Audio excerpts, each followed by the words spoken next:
Well, hello, everyone, and welcome to the May 2026 LINCC Talk. My name is Olivia Lynn, and our co-host is Colin Orion Chandler. We're both members of Link Frameworks, I as a software developer, and Colin is a project scientist. I'm at Carnegie Mellon University, and Colin is at the Dirac Institute and University of Washington. LINCC Talks include presentations and demonstrations that showcase work done by the broader Rubin software and archives community with the goal of further enabling LSST science. Unlike traditional talks you might hear at a conference, here we highlight the technical aspects of the work being done. We hope these talks provide a useful forum for a range of groups and authors to present, learn about, and discuss the efforts of interest in the analyses of LSST data. LINCC Talks are delivered virtually every second Thursday of the month at 10 a.m. Pacific or 1 p.m. Eastern. Nikhil Sarin is a senior fellow and assistant research professor at the Institute of Astronomy at Cambridge University. And previously, he was a Nordita fellow at the Nordita Institute and Stockholm University at 2021 to 2025. He did his PhD at the Monash University in Australia. Nikhil is interested in the modeling and inference of neutron stars, gravitational wave events, and all kinds of high-energy transients. And for the talk, please ask questions on Zoom or in the LINCC Talks channel of the Discovery Alliance Slack. On Zoom, you can type questions into chat or raise your hand. As a friendly reminder, these talks are being recorded and they will be posted on our YouTube channel. And with that, Nikhil, please take it away. All right. Thank you, Olivia, and everyone for having me. And yeah, I can just share my screen and hopefully it worked a minute ago and it'll work now. So hopefully everyone can see the slides clearly. Okay, I can't get any indication now because the Yes, thing's gone, but it looks good. awesome. Thank you.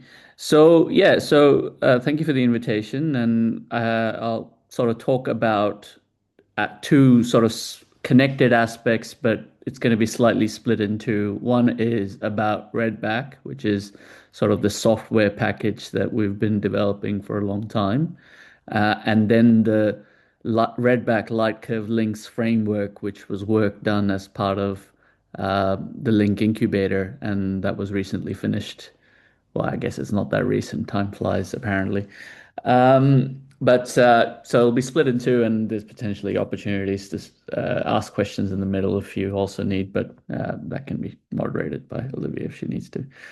So, as with the theme of the conference, there's the talk, I want to give a little bit of a motivation, but at the same time, it's not going to be too scientific a talk. So there's going to be a little bit of technical details in there. But as for motivation itself, um, a lot of people here are obviously familiar with LSST and maybe also involved in other surveys like LSST in the past. And one of the things that surveys like LSST and surveys in the past like ZTF, Assassin, Atlas, Pan-STARRS have been enabling is transient observations, and they have really been exploding. So if you look at the top right here, you have a number of detect transients per year, and since the year 2000, this number has been dramatically increasing, and you can see particular stepping points which correspond to the advent of new surveys. And now, with Rubin soon sort of operational, this thing is going to have another big, massive step change, and it's going to completely transform this field. Now, one of the things that we kind of want to do is understand, well, all right, we've got these observations of transients, but what does that actually mean? What does that mean physically? What can we use this to actually infer? And also questions like, if I have a survey that I'm designing, if I have this sort of capabilities, how many transients should I actually see? And what can I actually observe from this transient?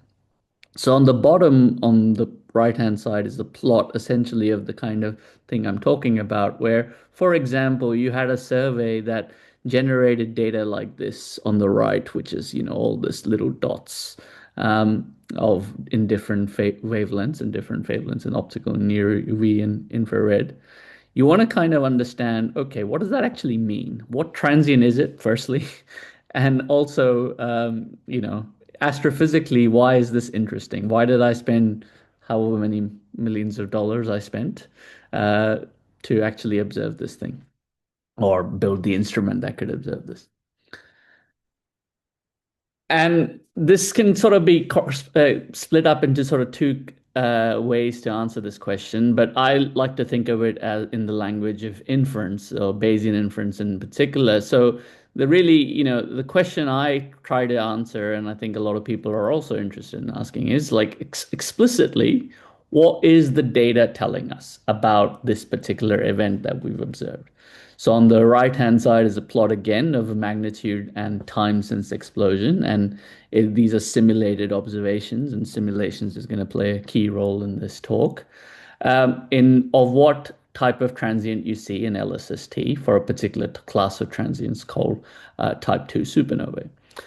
And so what that data is telling us is something like the bottom, which is for historical supernovae in the past, we can tell that this particular observation of a supernova tells us that the explosion energy of the supernova was sometimes 10 to the 51 ergs of energy. And it's got some width to it because the data is uncertain.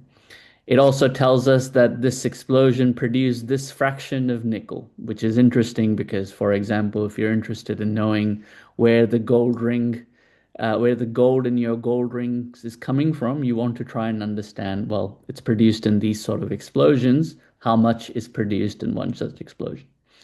So the bottom is showing essentially, constraints from past supernovae, and you want to try and understand, well, if there's a new particular supernova observed with, for example, LSST, how how strong would that constraint be?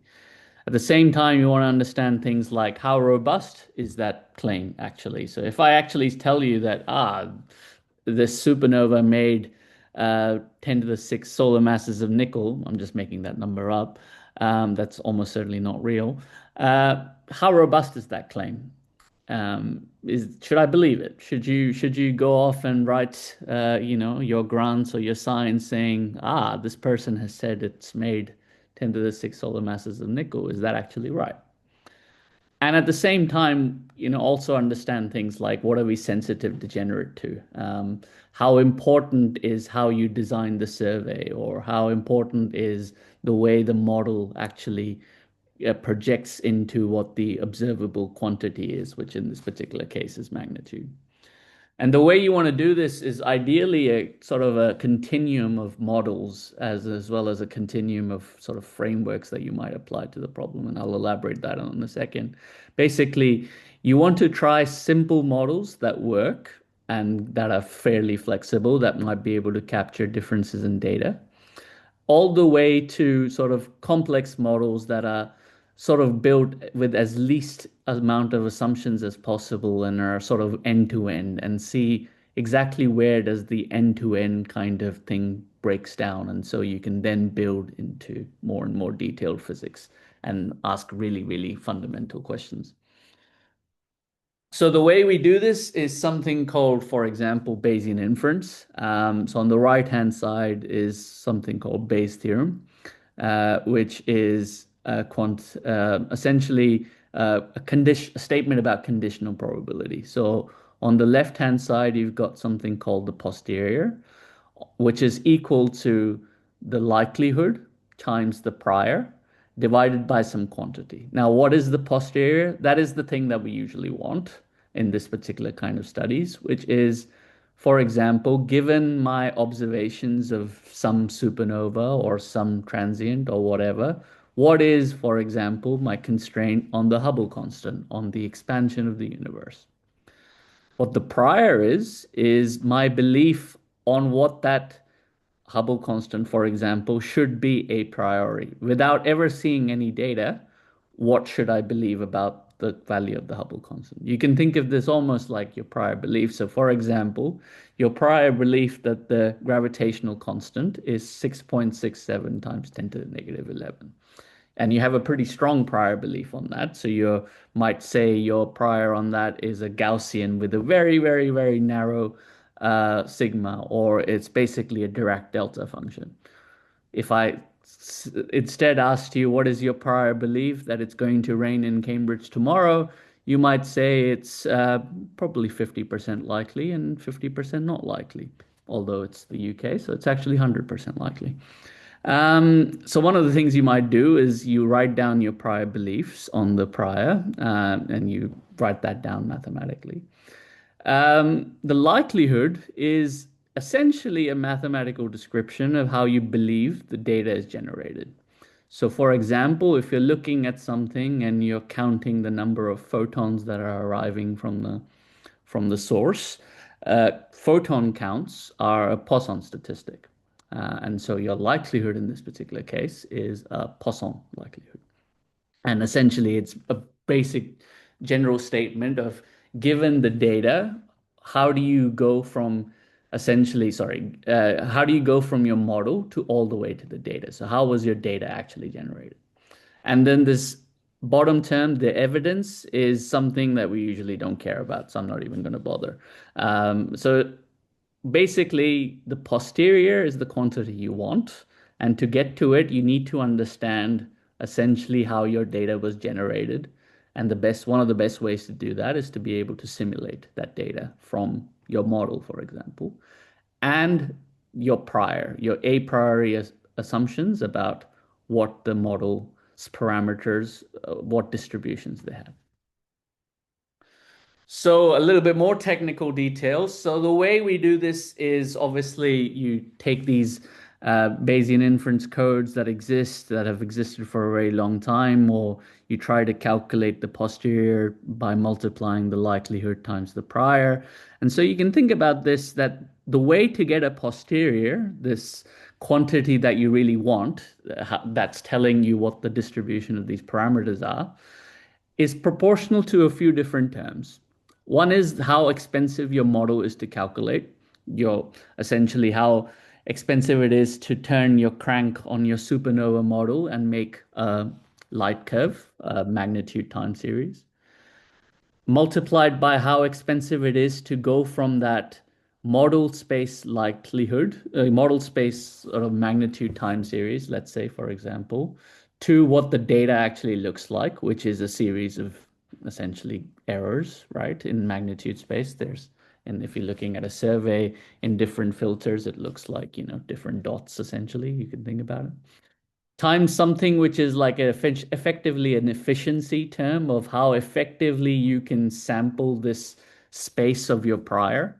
Because remember, the prior is the dominant thing in terms of this likelihood times the prior is what makes your posterior. So you want to be able to very efficiently sample this. And the worse your sampler is, and there's a lot of different algorithms that exist, the longer it's going to take for you to be able to construct the posterior. Again, times this DKL term, which is the KL divergence between the prior and the posterior. So you can think of that essentially as a statement about if my data is really, really informative, I have a higher compression between my prior to my posterior. And so it's going to take me longer to find what the posterior is because the data is more informative. If the data is really weakly informative, then essentially my prior is basically looking like my posterior anyway. And so I can get to the posterior pretty quickly. This last term is the number of samples. So if you're a Bayesian person, one of the things you really care about is having different estimates of the posterior rather than just one single estimate. And so every sort of sample you generate, you have to, essentially do all of this again. So you have this runtime essentially scales up like that. Now, it doesn't matter if you fit by eye. So if you're looking at a light curve and you think about, this parameter makes it work well, or you fit with a very complicated algorithm, you're always going to be expressed by this sort of term. Like your likelihood is essentially this term, and your runtime is going to be expressed this way. And there's different things you can do to essentially scale down how fast you get to a likelihood, how fast you get to a posterior. So for example, if you have a less complicated model, generally it means that your T model goes down, so you can get to your runtime goes down. Again, as I said, a human, if you're finding a fit manually, it turns out humans are really bad at, as a sampler. If I'd ask any of you or me, for example, to think in more than 3 dimensions, our best guess is usually to put a grid in 3 dimensions, and grids are pretty expensive. So F sampler goes up a lot, and so it turns out humans finding a fit manually, not very efficient. If you have some sort of empirical model, which generally means it's going to be pretty cheap because it's usually analytical or some sort, something like that, then your model term goes down and correspondingly your runtime goes down because your sampler can be more efficient. And if you only care about one estimate, something called the max likelihood, essentially something that describes the data the best fitting set of parameters, then you can do this really efficiently. When you want to do full transient inference, you usually, the way it works these days is you want full posteriors. It takes about 10 to the 4 to 10 to the 6 model evaluations to be able to fully sample the posterior. So you can kind of take this as a lower limit essentially on how long things will take. Because if, for example, your fastest model that you can use that is based on some kind of realistic physics that you might want to extract takes 10 milliseconds per model evaluation, then it'll take, if you do it sequentially, 100 to 10,000 seconds to get a final fit, to get full posteriors. But you have to do this for every event. So now when LSST is going to discover a million supernova 1As, that's a very, very long runtime. And of course, this is the kind of thing that we want to solve. And one of the other things LSST will do is actually make inference at an object level far harder because this DKL term gets better. So it grows. So essentially, LSST era data is more informative, which means your compression from your prior to your posterior is higher. So you have to gain more information, which means it's a more expensive runtime. So to solve all of these sort of problems I started developing this tool in 2021 called Redback, or 2020. Yeah, I think the first commit was in 2020. And what Redback is a tool to make transient modeling and inference easy. So the idea was to have something modular, open source, and ideally pip installable. That is kind of something that was adaptable to expert workflows and I'll go into what that means in just a second, but also something very friendly and easy for beginners to pick up and get very quickly from something like the bottom plot all the way to a posterior. And so if you're not familiar with what a redback is, by the way, redback is you see the logo on the top. It's an Australian spider. It's basically a black widow spider. The name doesn't mean anything. It's just that I grew up in Australia, so I decided to call it something Australian. Now, what Redback provides is a large library of physical empirical models with a unified front end and an end-to-end package that enables you to do all the way from modeling inference to inference. And so essentially the full pipeline for transients in LSST or in any other wavelength.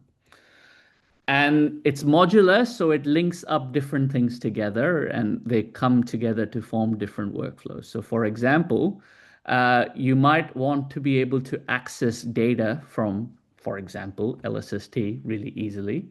And that can be a challenge because how you get that data sometimes is hard. In particular for LSST, this is actually far easier, but historically, this has been a big challenge in the field. So one aspect of the module of Redback is essentially this getting the data part. So that aspect. The other aspect, and that's going to be a big part about what the light curve links framework connection is simulation. So as I mentioned, one of the things you want to do is being able to simulate data so that you can test your pipelines, et cetera, et cetera. And so one of the big parts about Redback is trying to connect these models to what the data actually is supposed to look like so you can test everything else. All of this is essentially sort of, connected in the middle to this transient object, which with the computing analogy, I would call the central processing unit. It is what sort of contains the logic for all the different aspects of Redback.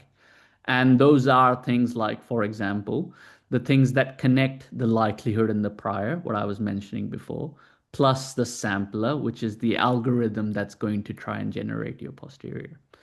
So Redback is a package that connects the data, the models that you would use to describe that data, and potentially to simulate what observations look like, and the likelihood, prior, and sampler, all the way to getting things like a light curve fit or the posterior, your quantities of interest, like how well you've constrained, for example, the ejector mass of a supernova.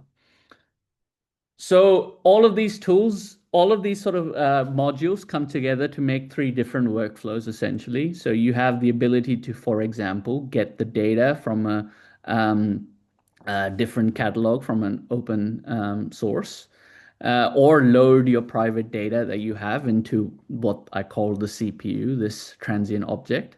Specify a model that exists in Redback or provide your own, and set a prior plus likelihood and specify a sampler in Bilby, and then you'd get a pull on posterior. And I'll show in a sec what this actually looks like in terms of the API. The other workflow you might have is you might choose a model and provide your own, for example, and then straight simulate observations, and this is the thing that's connected to light curve links. And then again, create a transient object and then do inference on that. And this is the kind of case studies that are very powerful for the kind of science that we want to do in the near future with LSST and things like that. Being able to project, for example, how well future surveys or current surveys will constrain various quantities and solve degeneracies and answer astrophysical questions. The other thing you can do, of course, is just do the initial part of that aspect, which is if you are the person that is, for example, responsible for Schmidt sciences or something, and you want to see, okay, well, how likely is it that I will detect a particular class of transient with this hypothetical instrument that I've created? You could put that sort of instrumentation kind of logic in and take a model and see what you would get, and then play the game of, oh, okay, if I suddenly made this instrument more sensitive at this particular wavelength, how would that change my answer? So for example, how does the getting the data look like? And so how Redback works, it's connected to a fair few different sort of tools that provide you that essentially were telescopes or brokers in the LSST context. So for example, if you want to get data from Think, you would specify the name of the object. You would do redback.getData, get Think data, and it'll download the data for you and process it in a homogeneous way that the rest of the package understands and the rest of the transient inference community would understand. Similarly with LINCC, which is another transient LSST broker, something which was a historical resource called the Open Access Catalog, and then an even more historical satellite called BATSI, which was a gamma ray burst detector, and then the Swift XRT and Burst Alert Telescope, which is another sort of X-ray and gamma ray telescope. So for all of these things, we have, essentially an API that homogenizes the ability to get the data and process it all into sort of this cohesive sort of thing that we understand.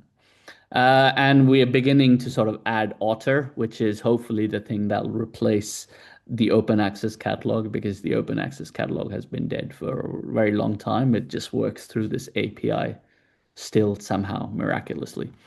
So that's the getting data part. The transient object, as I mentioned, is where the magic happens, where everything is linked together, which is this CPU. Essentially, this is where things like you get additional information or additional tooling, which I'll go into a second, or things like, very quick ways to generate, for example, the max likelihood, or simple things like plotting and things like that. I see there's a thing in the chat. If there's an actual question, I would suggest just yell it because I can't actually see the chat right now. Not sure about that. I'll just keep talking in the meantime.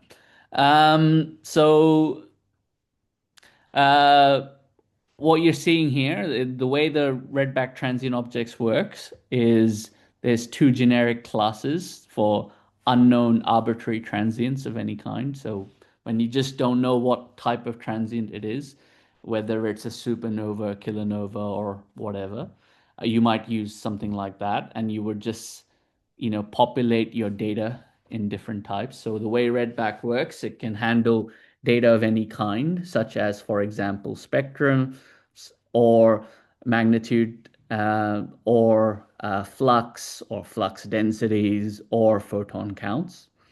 And different transients have different additional sort of tooling, and the way the plots look, etc., all suddenly change depending on what kind of transient it is.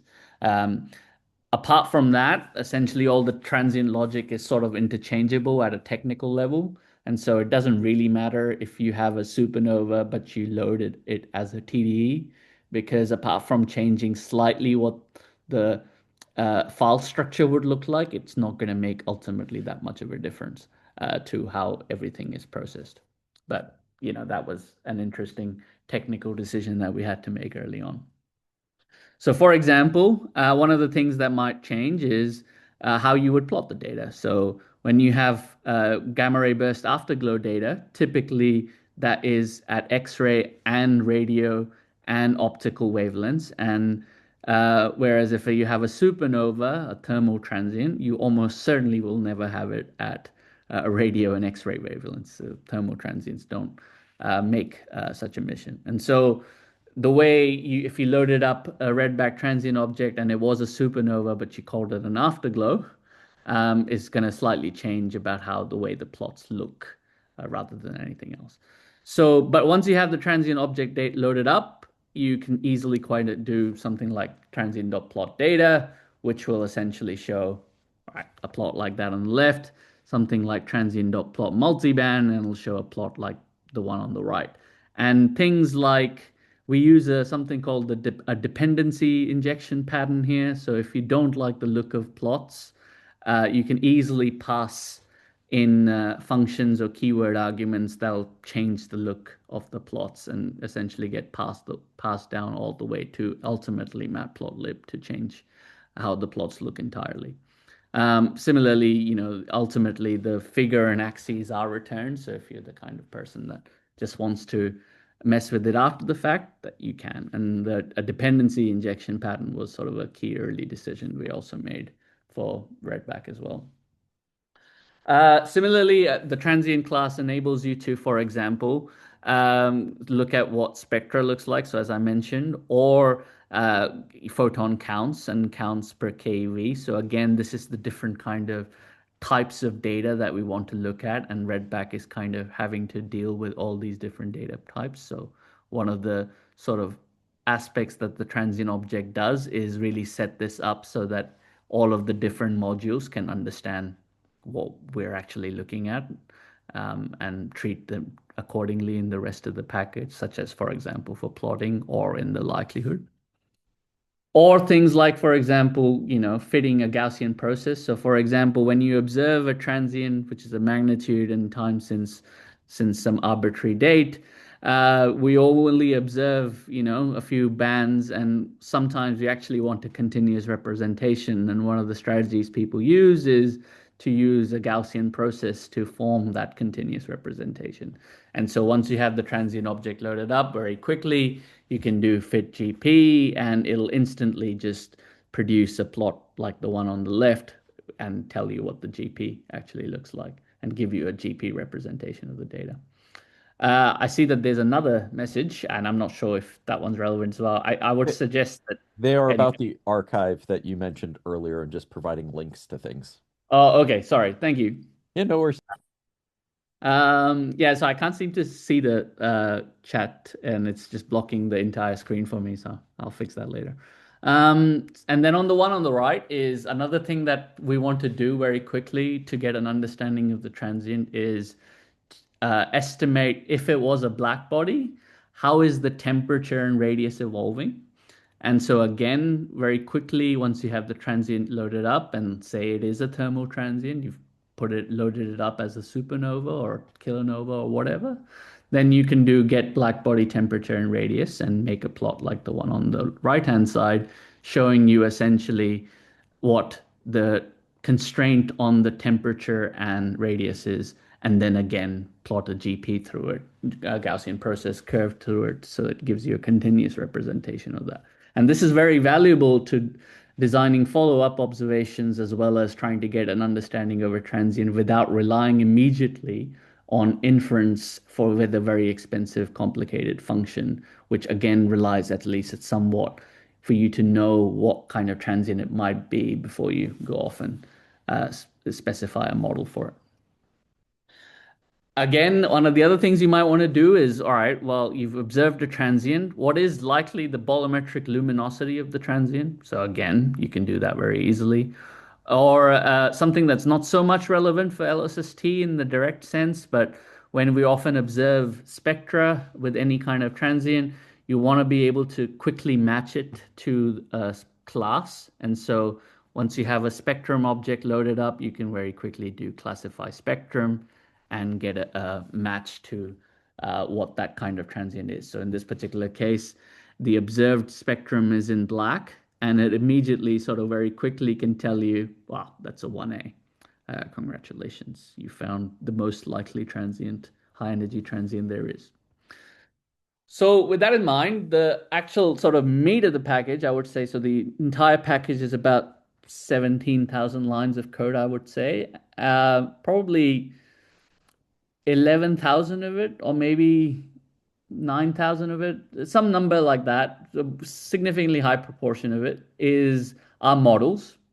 So these are, as I mentioned, all the way going from phenomenological models that are sort of just describing roughly a shape of a transient, all the way to surrogates of numerical simulations. So machine learning built interpolants on grids of numerical simulations, or things like templates based on observations of historical objects. And what Redback does is A, provide all these models, but also provide a unified interface to many other packages that might provide a library of models, but have their own quirks about how to use them, or they don't do K corrections and things like that. And Redback just provides a cohesive interface for that. So for example, on the right-hand side is an example of how you would call a Redback model. And again, the models themselves might have a class structure or anything like that, but for an external user, they behave like a function.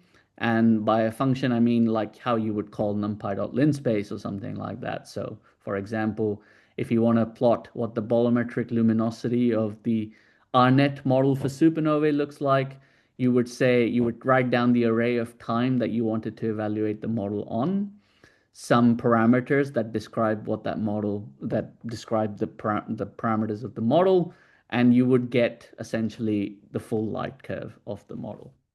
And you're not restricted to just, as I mentioned, bolometric luminosity. You can do things like spectra, you can do things like flux density or bandpass magnitudes, flux density, etc., etc. Or in some cases, people like to actually just have additional diagnostics from the model, so you can get something like that out as well. And this is sort of the thing that has been growing in the library the most, I would say. So since it's very early release, you know, when the paper itself came out in 2024, we had about 100 models, and now it's sort of grown to 400, and that's sort of been the thing that takes most amount of development time, really. For all models, we also provide a default prior. So that's the other aspect that's important. So as I mentioned in the earlier part of the talk, that, you know, if you want to do Bayesian inference, you kind of need to be able to have a prior on all the model parameters. So all the models that we have, we provide a default prior. So what for each parameter, what the distribution of that parameter is a priori. And it's a very simple syntax and very easy to write down your own prior for any other class of transient, or just change the prior to something else. So almost every single kind of probabilistic distribution you could think of is essentially just accessible to you as a text, so as a string that you can use. You can also put very complicated constraints. So on the right, on the bottom, is an example of the kind of interface you might need if you want to put a random constraint on the prior. So on the top is the actual prior we have for this supernova, this RNet model for supernova. And on the bottom, I've essentially written down a function that says, I want to ensure that any supernova I sample from this prior is not dimmer than 24th mag at peak, and that the peak is less than 150 days. So it's a very weird prior to write down, but you can kind of think about observationally how that might be motivated in some sort of survey or selection function you might want to build. And so you can easily implement something like that by writing this down. And once you put this prior into the constructor, which is what's called a prior dictionary, anytime you do priors.sample, and in this bottom snippet, you can see that I've done priors.sample 50. All of the population samples that are generated, which are just generated as a dictionary that I've now then also wrapped into a pandas data frame, will respect the first prior, so the default prior itself, but also this additional constraint that is created. And so this way, and this is very quick, if you want to generate 100,000 samples, unless your constraint is really, really, really complicated, all of these things generally are faster than how long it would take you to do a random.uniform from SciPy. So it's about that sort of constraint. As I mentioned, any Redback model can be used for simulation. I'll skip over this because this is going to be a key part about how the light curve links integration works. And essentially, it's an important part of the pipeline. And so once you have a simulated object or a real transient or your own private data or you've gotten it from somewhere, the pipeline is identical to how you would do inference with basically any other data types. So essentially, on the right is a snippet for showing how you would fit a spectrum. So you would load up the spectrum. You would say angstroms is some array. Flux density is some other array. You would give it a name if you want. You can set a likelihood, which is either the kind of thing, which again, remember, is a description of how you believe your data is generated. By default, this choice is made implicitly, but we expose the choice so advanced users can change it if they want to. And then you would load up the transient object, and then you would do redback.fit model, pass this transient object in, pass the function you want to use, which could be an actual Python function you've written down, or it could be a string referring to any redback model. You would then specify a string for the sampling algorithm you want to use, and it'll do its thing, and it'll come back and it'll return a result class, which allows you to do things like result.plot spectrum, which is showing you your fit to the actual data. So on the plot on the bottom is your flux versus wavelength. You have the red is the actual data, the blue is the max likelihood estimate, and the red sort of interval around that is the posterior samples around that. So you can kind of see that this is a blackbody spectrum with an absorption and an emission feature, and it's actually in particular, this is an example of a kilonova, even though I've sort of called it a supernova 2025 AXG. At any point, if you want to change the model, if you want to change the sampler, etc., this is where the flexibility of Redback comes in. You can quickly change the sampler to, for example, from Nestle to PyMultiNest. There's about 15 to choose from that are very easily accessible to you. And as I said, there's about 400 models, so you can change models quickly. Again, if you instead wanted to fit a type 1a supernova with a physical model, you would download, for example, data from LSST. You would load that up into a Redback transient object. In this particular case, there is a constraint on the redshift. So instead of having a prior that is free on redshift, I have just set priors redshift equals 0.61. So I've just fixed it. And now, again, basically now my result object can be obtained by doing redback.fit model. I have now specified a string referring to the model I wanted to use. I have specified the priors. I've just passed those in. And now I've specified the sampler as blackjacks, which is a GPU accelerated sampler. So it's incredibly fast. And now I have a result which is showing you the magnitude versus time series, magnitude time series, and a fit to a ZTF observed type 1a supernova. This is another example, but for luminosity data, so you can kind of get an intuition for essentially once you load up the transient object, the interface looks exactly the same, no matter what your data type is. There's many different kinds of plotting functionality that's immediately available. So for example, if you work on GRB afterglows, as I mentioned, you'd be interested in multi-wavelength data that spans radio to X-rays. So you can see here a plot which is showing a fit to the afterglow of a particular GRB, and it's got data all the way from a radio to the bottom plot, which is the X-rays. And again, this is a plot that is one line in Redback once you have the result class loaded up with the result file. The plot on the right is one way we visualize the posterior, which is called a corner plot. And again, this is the kind of thing that takes one line to generate.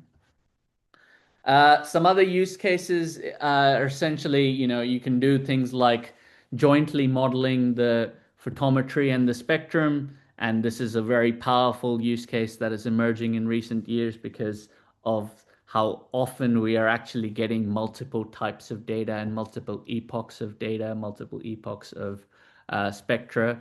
And so you want to jointly model all of that so your constraints are far stronger than what your independent little analysis might be. And so you can do that sort of thing as well. What I'm going to do is I'm just going to go through this aspect, which is the software kind of development side of things. So one of the things that Redback was built on was the idea that, we're going to try and maintain it for a long time. You can kind of see that it's come, if you look, for example, in the Git history, it's been public for 3.5 years now. And the main paper that was describing the package came out in late 2024.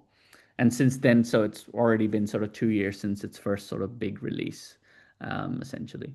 There is quite a lot of, well, in my opinion, I would say we put in quite a lot of effort. Obviously, it's up to the community to decide how much that effort was worth, to try and get things like documentation and continuous integration and things like that. So when breaks do happen in the software, it's not because of Python failed, and it's more in terms of, oh, this model is actually not working. We want to spend more of our time trying to understand why the physics is breaking down rather than as much time on why the Python 3.13 install broke my NumPy version or something like that. So we've been putting a lot of effort to try and sort this sort of thing aspect down. So we've been doing that with coverage and continuous integration. So at the moment, 87% of the core software code is tested on every commit in some way. It's very hard to write technical software sort of coverage tests for packages like this. And I think it's a really interesting thing to try and solve in general, because how do you really test a physical kind of astrophysical result that is not usually, it's not exactly the kind of thing that lends itself to unit testing as well as, for example, a deterministic, did the requests dot get return a result or not. There's quite a lot of examples that have been developed by me and the other developers, as well as some users contributing as well to the examples, and it's really nice to see that. And so there's a large library of examples and docs that provide some visual demonstrations of how to use the code. And it's been used in many publications since then, which sort of highlights that it can be used by people that are not just me, which is, I think, the ultimate test for a software in astronomy in particular.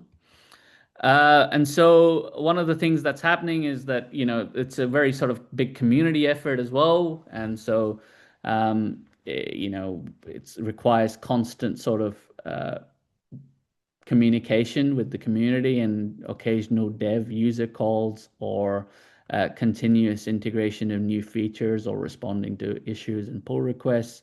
And again, I think this is an interesting thing where AI can change a lot of things. And again, something that potentially is worth discussing in a lot of detail is what role AI can play in a lot of these sort of toolkits in astronomy.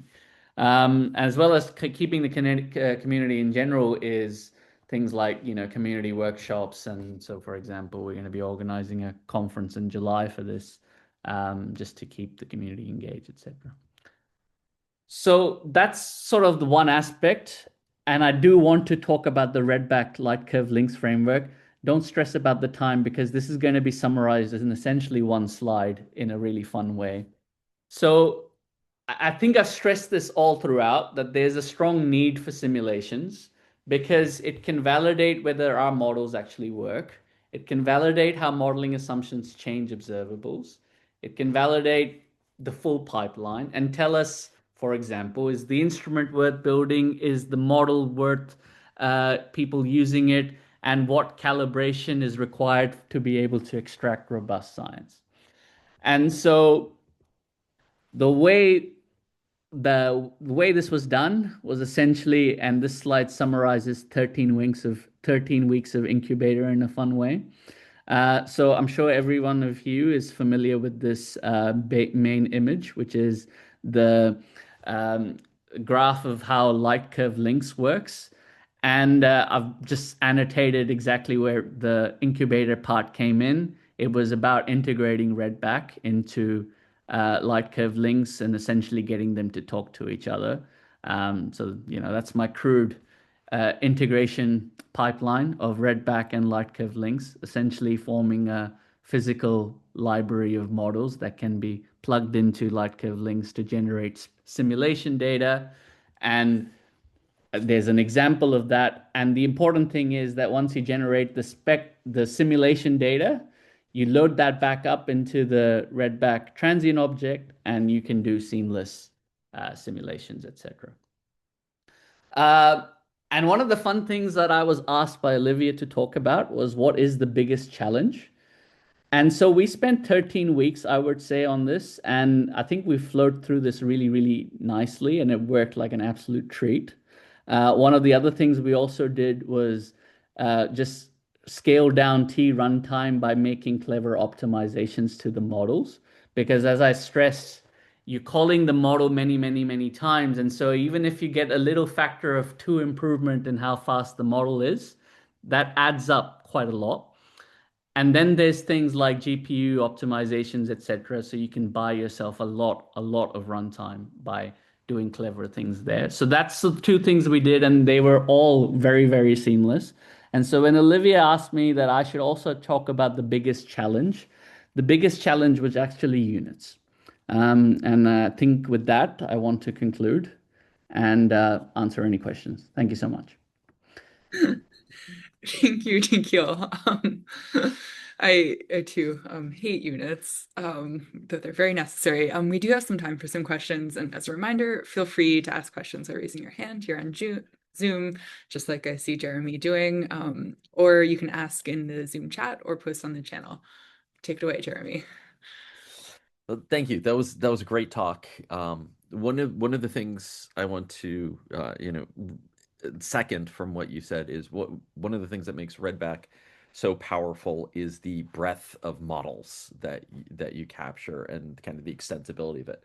Which brings me to my question.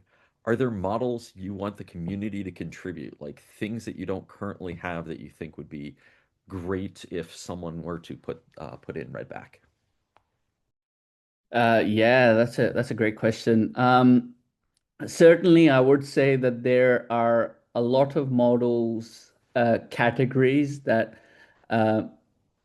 my network of collaborators don't capture essentially, and I don't have the expertise to implement. So, for example, a lot of people have expressed interest in doing things like AGNs, flaring, even at the sort of template level and things like that. And there's nothing in Redback about AGNs at all. Similarly, some people have talked about trying to do sort of stellar flare kind of things with Redback as well. And as far as I know, I don't know enough about what modeling looks like that in that space, but there's nothing in Redback that would capture essentially something like that. Some people have also talked about trying to do sort of slightly more, I wouldn't say it lends itself exactly to the ecosystem that Redback is sort of set up with at the moment, but it's not also too hard to implement and extend that way, is to try and sort of see what would be necessary to take in an entirely new format of data, which is complementary, which is essentially something like an image or particularly like an image in radio or an image in a image plane of a transient, etc., and do those sort of things. So I think all of those things, no shortage of things that I think that could be added. And yeah, the more the community gets involved, I mean that'd be awesome. So as a quick follow-up, how would you want the community to contact you, to get involved? Do you want them just to GitHub issues, direct submit or direct like pull requests? What Uh, works? Yeah, so I would say I'm pretty flexible with this. So the way it's been done so far in terms of how people want to contribute, because it's usually been a sort of more slower ingrained contribution, is people have their own forks of Redback and they'll make sort of an incremental change on their own fork and test it out for a little bit. And then they'll make a pull request from their own fork and then they just do it. But it's usually in the middle of that little loop of making their own pull request. The Redback has a Slack that there's about 120 people on, give or take. They'll perhaps, send me a message, join the Slack, and talk about it. Some people have also just directly put a pull request in for more sort of, very clear changes. Like, for example, like 4 or 5 days ago, there was a pull request because someone wanted the filters file in Redback to be easier to read. And well, that doesn't require any logic in terms of, it doesn't require me to be like, no, no, no, I don't want that. I want it to be hard to read. So, so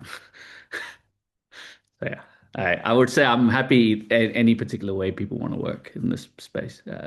The contribution itself is what's most important.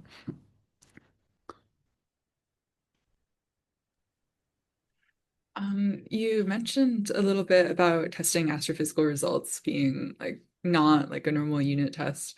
What are some of the main strategies you do to check these in CI?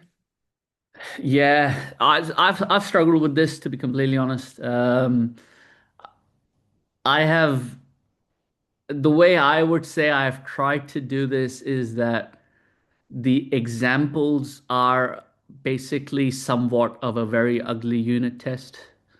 And essentially they are the real end-to-end use case of every so often the examples need to be fully rerun and a human needs to inspect whether the output looks sensible. None of the examples can be written in a way, at least to my limited understanding, in a way that you could fully be sure that this is, always going to pass or always going to fail, because it's not really a deterministic kind of output at all. Um, but several aspects of it can certainly be tested. So one of the things that we do is like, for example, is test that the model is deterministic. The model is not producing any nans. And one thing we added for actually with the incubator was some sort of reference test of whether for the same output the model is generating exactly the same for the same input the model is generating exactly the same output.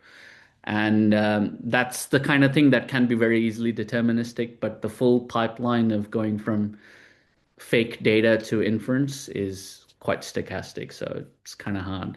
But the examples provide a way to do that, but I haven't solved this problem, I would say. It's yeah.